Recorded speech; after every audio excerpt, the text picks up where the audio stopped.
Hey, everybody. Welcome to Championship Edition of Breakfast with Bob from Hotel West End in beautiful Nice. My name is Bob Babb, brought to you by Master Spas, SFuels Go Longer, HOKA Let's Fly, deboer wetsuits, Form Smart Swim Goggles, Zoot Sports, the original triathlon brand, Quintana Premium Plus Sports, and, of course, our Challenge Athletes Foundation. Our next guest, third place yesterday, a phenomenal day, 49.14 swim, 4:35.54 bike, 2:41.07 marathon, 8:11.43. Magnus Ditlev joins us. Magnus, congratulations. Thank you so much. Thank you, Bob. It's always such a treat. So you've been here training for 3 weeks. Any surprises yesterday? Yeah, I think doing the course in practice is a lot different than doing it in the race. Yes. Obviously, the roads are closed and you don't have any breaks, even though you try in practice to simulate with long intervals and everything. Actually doing the race, no breaks, full gas, and going a little bit harder, following dynamics and closing gaps makes it just such a tough course. I knew it would be a tough course beforehand, but right. It's definitely the hardest Ironman course I have ever done by a fair margin. By a lot. Now, what was it in terms of your bike split? So 4:35, and then in Roth you were 3:56, something like that? Yeah. So obviously that says something. Yeah. Wow. And that's the top guys in the sport. Obviously Sam doesn't surprise people when he goes off the front. And all you can hope for is that maybe in the run he doesn't have it. But both of you guys ran pretty much the same time, like 2:41, I think. Yeah, I could feel immediately when I started running that, or just throughout the entire day, that it was not as, not easy, I wouldn't say easy, but as I didn't have the same flow as I usually have when I feel really good. So I knew it would be a hard run and probably would struggle a little bit, but I still kept positive and tried to do my best, especially on the first 2 laps. I ran like what would be like 2:36 marathon or something like that, and was hoping for Sam to come back crack to me a little at one bit, point. yes. And there was a point where the gap went from 6 minutes to 5:20, and I thought for a short period of time that maybe he was starting to crack there. But then I had to put it down like 10 seconds per kilometer also, because it was a tough day and it was very, very hot out on the promenade. And when I did that, I knew that Patrick was probably also going to come and catch me. You saw Patrick coming. Yeah, I saw how fast he was running, and I knew that he would come and catch me. And I thought still maybe there is a possibility that Sam is going to crack really late, but he kept it together. And and then for the last one lap, it was mainly for me trying to keep Rudy out of taking my third Your place. podium. Yeah. Well, because you and Rudy were basically 90 seconds apart, like the whole run. Yeah, and also I caught him on the later part of the main climb on the bike, and I was leading the entire plateau and also some of the first downhills, and then he got past me on like the main downhill and gapped me a little bit towards the end, which I almost closed then on the flat part of the bike. So for the 80% of the bike course we were together, and on the run we were also really close throughout the entire day. So that was a great race for him also. And how were the crowds out there?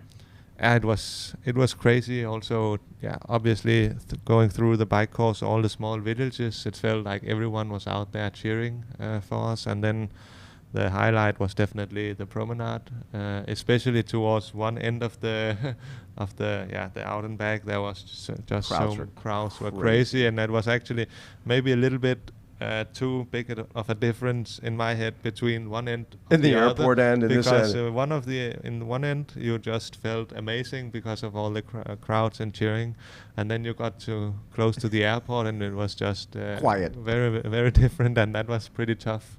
That's fun. So if you look at your season, spectacular season, when you get you win challenge, not just win Challenge Roth, but you win for the second time, you shatter the course record. I still think it's the fastest iron distance race ever. Cozumel is a little different with the down water swim. And then third at PTO Open, European Open, which short distance, you would think that doesn't suit you as well, but you did really well there as well. How do you sum up your year? It has been a different year for me. Normally, I race a lot more than I've Yes. done this year. I've raced 4 times. I had to pull out of Milwaukee, so only Right. completed 3 races. Yeah. But those 3 were really good, and Yeah. I'm super satisfied with being able to show a high level on the shorter distance Yes. and PTO races and being competitive there. And then also obviously on the full distance. The full distance is probably right now what speaks most to my heart. Yes. But I still think mixing it up in the PTO distance is It's important. first of all important for my development and keeping sharp and fresh and fast, and also for the sport, super important. Yes. And the growth in Denmark, again, we're seeing more and more top pros coming in here. Did you see it's a way easier to get here than it is to get to Kona. Did you see a lot of countrymen out there cheering for you? Yeah, I had an entire crew of people cheering me on, from family, friends that had all taken time to get here. Some of them I haven't actually been speaking to that much, and lately, which it means a lot to me that they were out there and actually want to make the trip just to. Obviously, they want to spectate the race, but also for spectating for me is, it really helps a lot when it gets tough out on especially the run course. And when did you feel that Patrick was going to get you? I started the run thinking, I think it was 7 minutes or something. I thought that would be enough if I ran like I've done in Roth. 2:41. Yeah. But also when I made the decision to put it down to like 10 seconds per kilometer around halfway. Right. And then I knew that he was probably going to catch me. So that's, I had no, as much as you want to go with him, it's just impossible, because I was at the limit the entire marathon, and he's running quite a lot quicker, so there's no way for me to follow him. The funny part is, I mean, Gustav last year ran 2:36. And then Patrick runs 2:32. So he needed to run 2:32 and break the Ironman World Championship run record to catch you. Yeah, and it's super motivating for me to see, and cool to see how he, as an older, like the older generation, he was like the only one that from that generation that really performed yesterday. And I think that's huge kudos to him for actually being able to reinvent himself and keep him. I think he's still improving a lot and shows huge progress from race to race, which is super difficult, I believe, at that age. You talked beforehand that people were saying, "Oh, this course is too hilly for you." But you felt power-wise, hey, these are 4 or 5% grades. I can power up these grades. I think this is a great course for me. Coming away from this, what do you think? I think it's still a great course for me, but I think it's a greater course for other people. Like, it probably suits other people better than it suits me.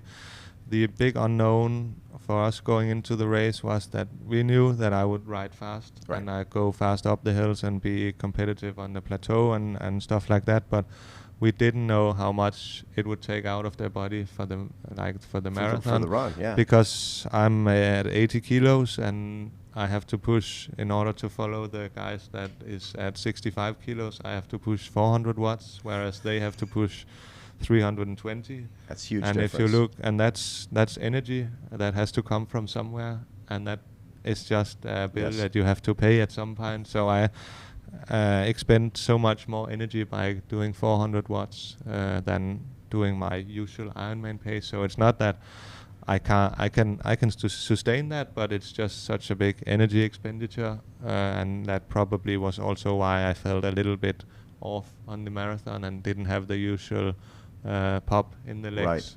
So I think, it suited me quite well, but I think it suited other people even better. And if you look actually in the top 10, I think I'm the only one that is above 75 kilograms or something like that, and Sam is then also a little heavier than the rest, but other than that, everyone else is sub 70 kilos, I would say. So for the course, I think does suit you well is Kona. And now next year we'll be back in Kona for the men, which I'm sure you're excited about, because that course is really somewhere where you can do 400 watts and get away from a lot of folks. The fact that you didn't have to do a lot of, there wasn't packs here, there wasn't thinking of, hey, I'm sitting in or whatever. Was that better, that you could just focus on yourself out there? Yeah, it's like this course, when you have to go, there's no pack dynamics. None. I have to go really hard and expend a lot of energy, but then you have Kona, which is more flat, but then you have the pack dynamics, so like kind of getting rid of the runners in is harder. Different ways. So I think, but I still think Kona is a great course for me, and going up and down Harvey is probably couldn't suit me better. And I really look forward to going back there. I had I have some revenge too on that island, and it still sits in me very deeply. So I know you can't control officials, but you look back at last year when you bridged all the way from Javi back to Kauai High by yourself, and then you get a penalty, which a lot of us were pretty upset. Obviously, you were upset about it. When that type of thing happens, how do you keep yourself together when you feel like you've been wronged? I have a penalty, but you still have to perform. I think that's probably everyone can do the right things when things are going well, and I think that's where you have to pull on your values and who you want to be as an athlete. So it's easy when you are winning a race with 5 minutes to do the right things and to celebrate and to be a good person, but I want to be an athlete that does my best every time and fights till the very end, and that's what you have to remember when things are not going well. You still what you want to set an example as to how to behave and how to fight and show the competitors and everyone else their respect. One of the things that I was looking forward to, because at Challenge Roth last year, Jan dropped out right at the beginning of the run. I know you wanted to run with him. That would have been really fun. And this year in Milwaukee, you were going to run with him, and then you were sick. And I was looking forward to this race, seeing you two guys on the promenade together. And I'm guessing you would have loved that as well. Yeah, it's a shame to. I don't know really what happened to him. Maybe he just didn't have his best day.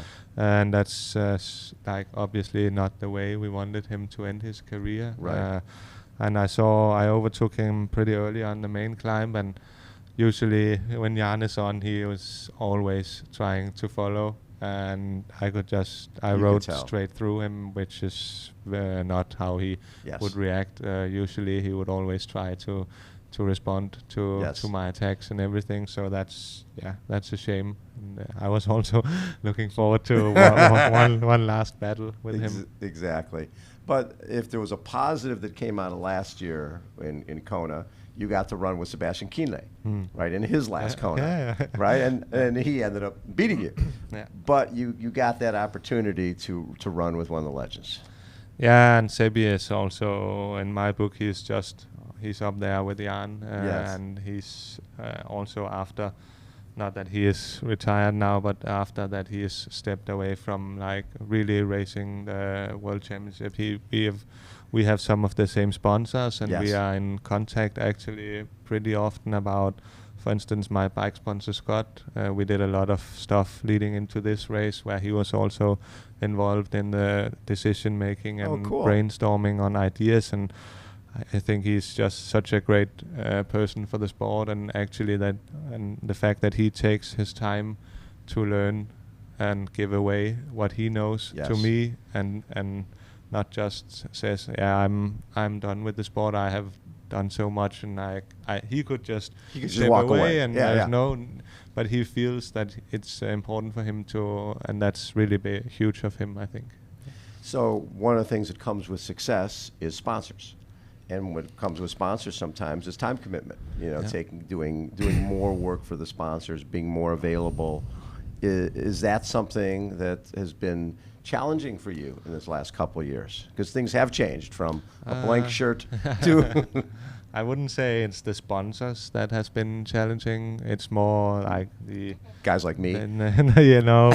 but just every like the overall experience, it's not, it doesn't affect me that much, but I'm still the kind of guy that prefers to live my own little bubble and focus 100% on the race in a small town outside of Nice. And but of course that's what's follow, and I think I have adapted pretty well to that, really, so well, that it doesn't really take energy out of me going into the race. And I have a great team of people that is able to protect me a little bit from it all when it gets really tricky. So I think that's the key for me, to surround myself with people that can help in every aspect of sport. So this is usually World Championship is middle of October. This is early September. Will you take the rest of the season off, or do you look to do something else before the end of the year? Yeah, obviously, when I couldn't sleep this night, I was already thinking what to do, and I think I already decided beforehand, if it went well, like a podium or something like that, I would take the rest of the season off and take a break.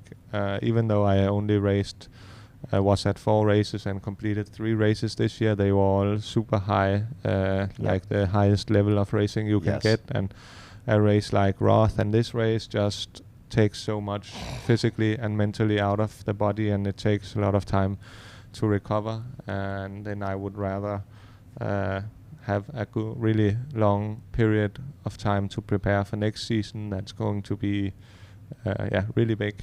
Sometimes when you have a race like you had in Roth, you're so excited mentally. You're like, oh my God, this is great, and oh, my body's recovering well. I'll go to Milwaukee and I'll be fine. But you don't quite realize that one's June 21st and even August 4th. That's not a lot of time to let your body totally recover. But sometimes you feel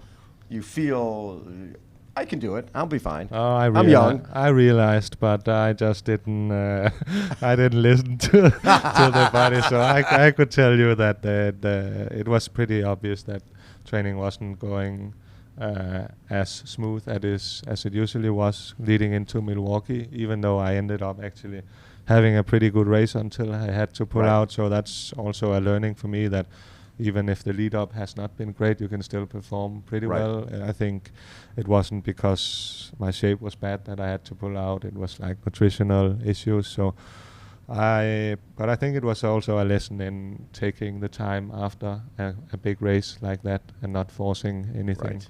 Love it. Magnus, thank you for always being so generous with your time. I love to see, like you said, 3 races, but 3 amazing races, right? When you mark out the beginning of the season, say, okay, I'm going to get podium, I'm going to break a world record, and I'm going to race with the fastest young guys, and I'm going to get on a podium again there. That's a pretty cool year. Yeah, it's been a good year, and actually the past few years have all been really good for me, so I'm looking forward to see what next year brings. I love it. Magnus Ditlev has been our guest, everybody. Again, Championship Edition, Breakfast with Bob, our 3rd place finisher, Mr. Magnus Ditlev. Hold on, everybody. We will be right back.